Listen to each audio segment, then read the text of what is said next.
welcome to Gemstone Tarot. Ooh, hello, welcome to Gemstone Tarot. Weekend reading. I'm going to say the 18th and the 19th of April. That's what I'm going to say. That's my story and I'm sticking to it. 2026, just in case you were wondering what year it was. Oh, itchy nose. I'm often wondering what year it is. It's 2026. I'm just, oh gosh, I've got the white book. Just getting used to it. We are using Tarot of the Old Path. It's kind of a little bit Tarot of the TNA as well, so we have to be a little bit careful. There we go, Tarot of the Old Path. We have an old box, as the actress said to the bishop. Right then, what do we need to know? What? Ooh. Okay. Alrighty. Stuff going on in the street, people talking, people discussing building things.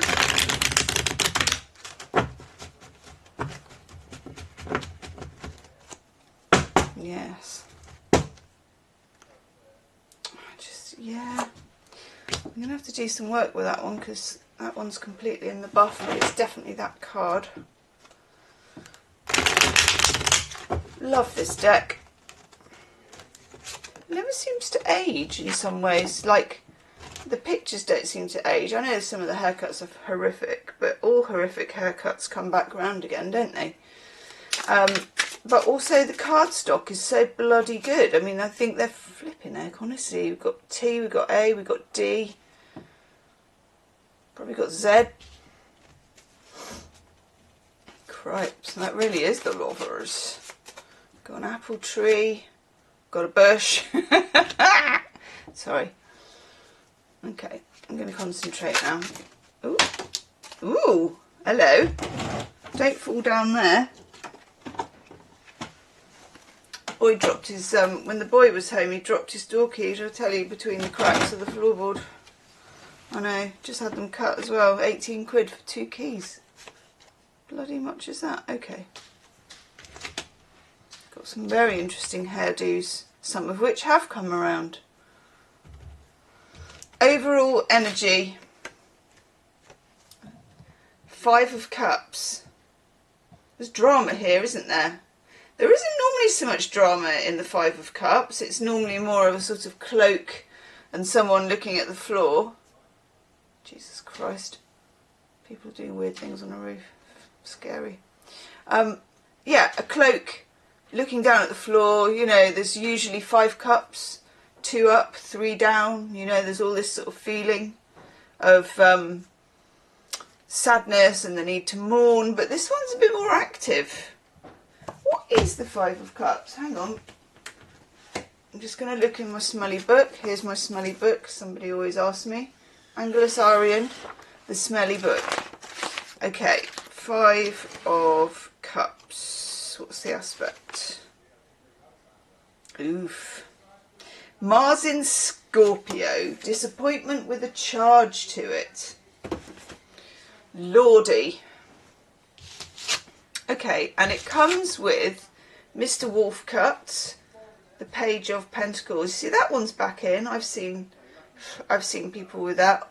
All you'd need to do is shave up those 2 sides, and you'd have one of those weird mullet cuts that all the students have. Anyway, patience with your sadness.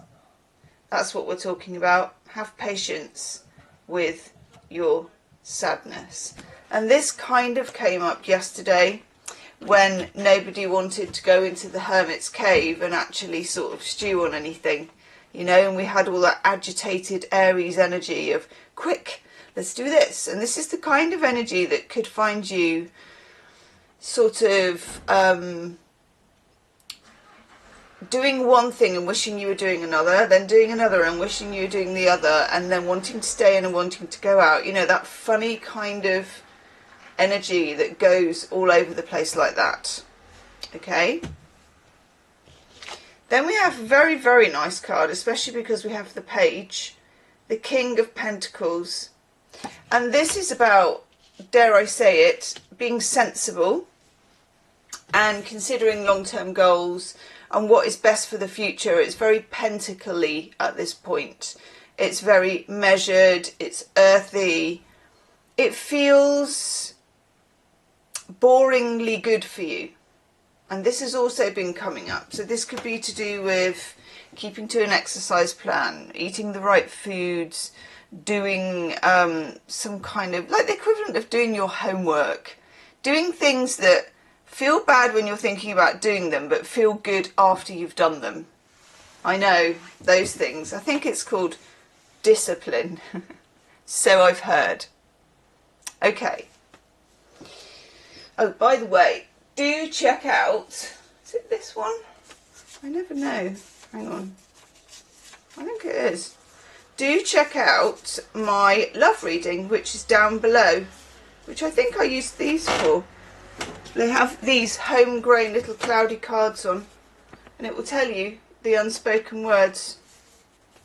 I think it will tell you the root cause, if it's that one. The turning point. I've got two lots and I've mixed them all up together because I'm so messy, obviously. Yeah, it is that.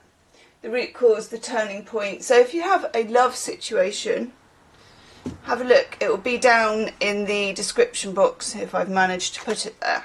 It's very good. It's a new kind of new format that I've come up with. Now, we have T, A and everything in between. Is that one behind? No? Okay. The star! Hurrah! Okay, so we have the star.